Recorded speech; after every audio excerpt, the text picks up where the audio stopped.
Okay.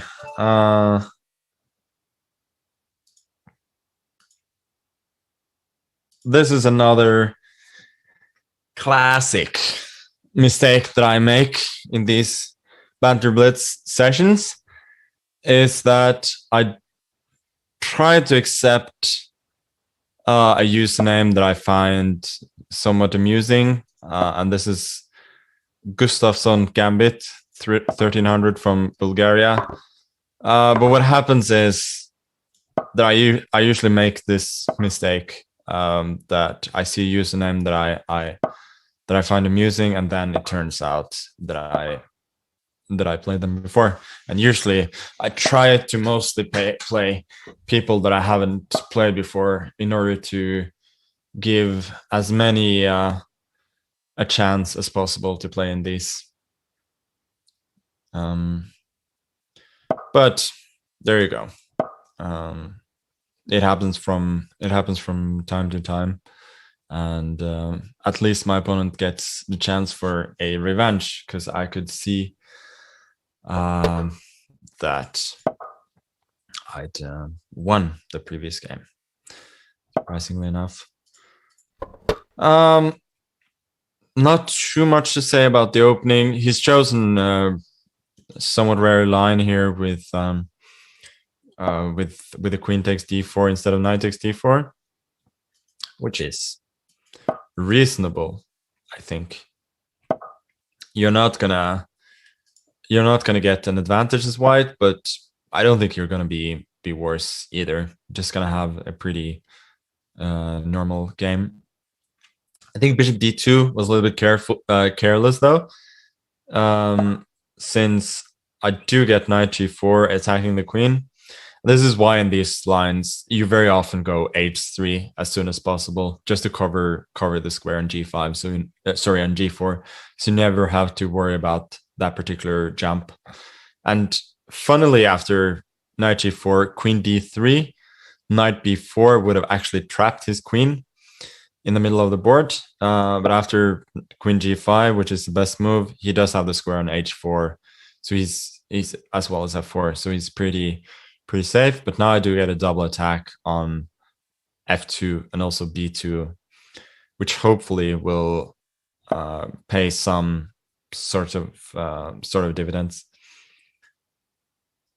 Queen b2, rook b1. Then if queen c2, rook c1, my queen is, I think, quite certainly just trapped. I don't think there are any tricks there. But I can go queen a3 after rook b1. Then there's rook b7, bishop c3, rook d7, knight f6. Well, I do have bishop h6 though. Okay, I'll go for that. Looks a lot better, actually. He does have the option of going knight d5 now. And if bishop g5, knight b6, bishop d2, there's knight d7. I think he comes out on top there.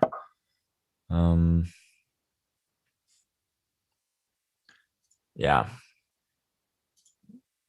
After queen d5, I should probably try and win another tempo with knight f6. Truth be told, after queen b6, this whole operation didn't I think achieve much, most probably. So yeah. Queen d3. Now I spoke about earlier that knight b4 traps the queen after queen d3. Now it doesn't trap the queen, but it does leave him in a world of trouble. Queen d4 is the only decent square for the queen, and then queen takes d4, knight takes d4, and the bishop on d2 will hang, leaving me with an extra bishop. And knight a4 is ingenious. Probably the best try there was bishop e3 in order not to lose immediately. Even there, after knight d3, bishop b6, knight takes b2. I would have at least won a couple of pawns.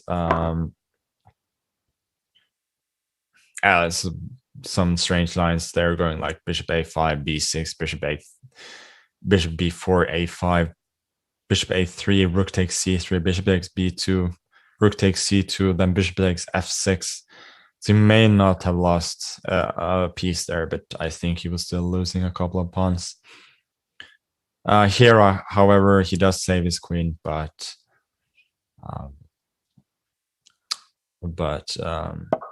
yeah, full piece is lost. So queen a3, it's just important that I trade on d2 first. Now with queen a4, I just move the bishop back, and I'm a clear knight up.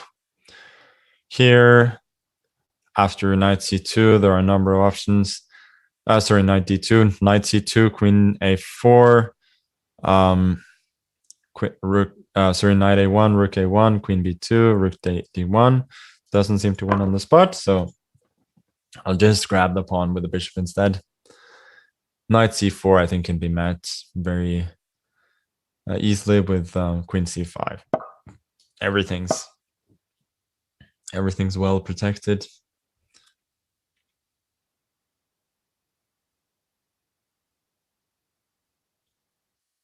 And yeah, from here on, it should be fairly simple. Grabbing another pawn, but I wouldn't say queen c3 was a mistake, because that pawn could not be protected anyway. Let's just go d5 now, winning yet another pawn. He has to move the knight. I will trade queens and then grab another pawn. Actually, as a matter of fact, after knight e5, I might have gone queen d6, then queen g3, rook c2, winning a pawn that way. a3, I think I'm gonna go knight c2. Again, attacking the rook, a1, as well as still threatening the knight on c4. Yeah, c4, this doesn't really help. I just move the queen.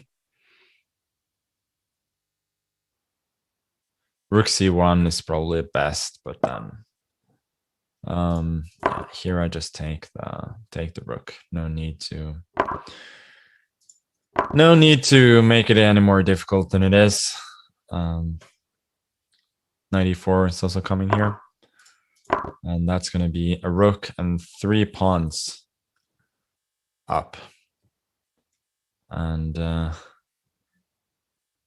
this is we're getting into now you resign kind of territory.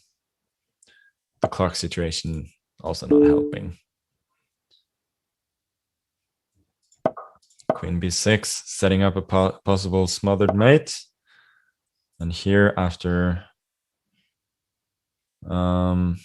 is there any immediate win here? I don't know. We'll just go queen f6, attacking the rook on a1. Yeah, queen c4. This move loses so many pieces, it's hard to even count them. But there was nothing there for him anyway, so again, doesn't make a lot of difference. We'll give a check. And he's gonna lose on time. Okay,